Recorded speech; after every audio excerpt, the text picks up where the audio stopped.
മന്ത്രി വീണ ജോർജിനെതിരായ പ്രതിഷേധ കേസിൽ റിമാൻഡിൽ കഴിയുന്ന KSU ജില്ലാ പ്രസിഡന്റ്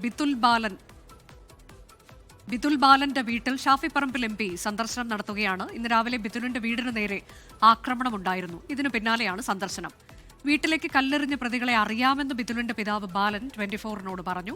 കണ്ടാൽ അറിയാവുന്ന ആളുകൾ തന്നെയാണ് ആക്രമണം നടത്തിയത്. മകൻ തെറ്റ് ചെയ്തിട്ടില്ല എന്ന് ഉറപ്പുണ്ടെന്നും ബാലൻ പറഞ്ഞു.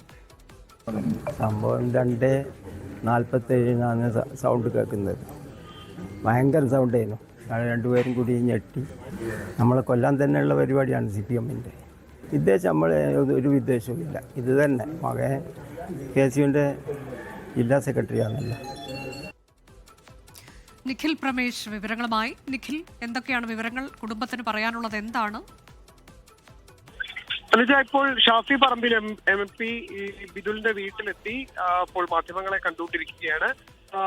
ഈ അല്പസമയം മുൻപ് തന്നെ ബിതുലിന്റെ പിതാവ് ബാലൻ നമ്മളോട് പറഞ്ഞത് ഈ അക്രമം നടത്തിയ ആളുകളെ കുറിച്ച് അറിയാം, അവർ സമീപ പ്രദേശത്തുള്ള ആളുകൾ തന്നെയാണ്. എന്തായാലും പോലീസിന്റെ അന്വേഷണം നടക്കട്ടെ എന്നാണ് അദ്ദേഹം പറയുന്നത്. അല്പസമയം മുൻപ് കുറ്റ്യാടി MLA ഈ സംഭവ സ്ഥലം സന്ദർശിച്ചപ്പോഴും അദ്ദേഹം വ്യക്തമാക്കിയത് ഈ ആക്രമണത്തെ തള്ളുകയാണ്. വീട്ടിൽ കയറി ഒരു ആക്രമണം നടത്തുക എന്ന് പറയുന്നത് യാതൊരു കാരണവശാലും അംഗീകരിക്കാൻ കഴിയുന്ന കാര്യമല്ല എന്നാണ് അദ്ദേഹം പറയുന്നത്. എന്തായാലും പോലീസിന്റെ അന്വേഷണം പുരോഗമിക്കുകയാണ്. ഇപ്പോൾ ഫോറൻസിക് വിദഗ്ധരടക്കം സംഭവ സ്ഥലത്തെത്തി വിശദാംശങ്ങൾ ശേഖരിച്ചുകൊണ്ടിരിക്കുകയാണ്, കൂടുതൽ വിവരങ്ങൾ ശേഖരിച്ചുകൊണ്ടിരിക്കുകയാണ്.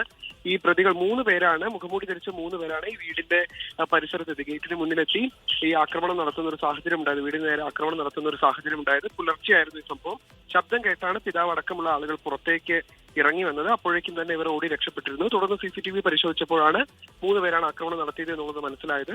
എന്തായാലും ഷാഫി പറമ്പിൽ MPയുടെ വാർത്താ സമ്മേളനം ഇപ്പോൾ ഇവരുടെ ബിതുലിന്റെ വീട്ടിൽ വെച്ച് പുരോഗമിക്കുകയാണ്. അനുജ, ലോകത്തെവിടെയായാലും ഏത് സമയത്തും 24 വാർത്തകളും ഓഗ്മെന്റഡ് റിയാലിറ്റി പാക്കേജുകളും എക്സ്പ്ലെയിനറുകളും വിശദമായി കാണാൻ ഞങ്ങളുടെ YouTube ചാനൽ നിങ്ങൾക്ക് സബ്സ്ക്രൈബ് ചെയ്യാം.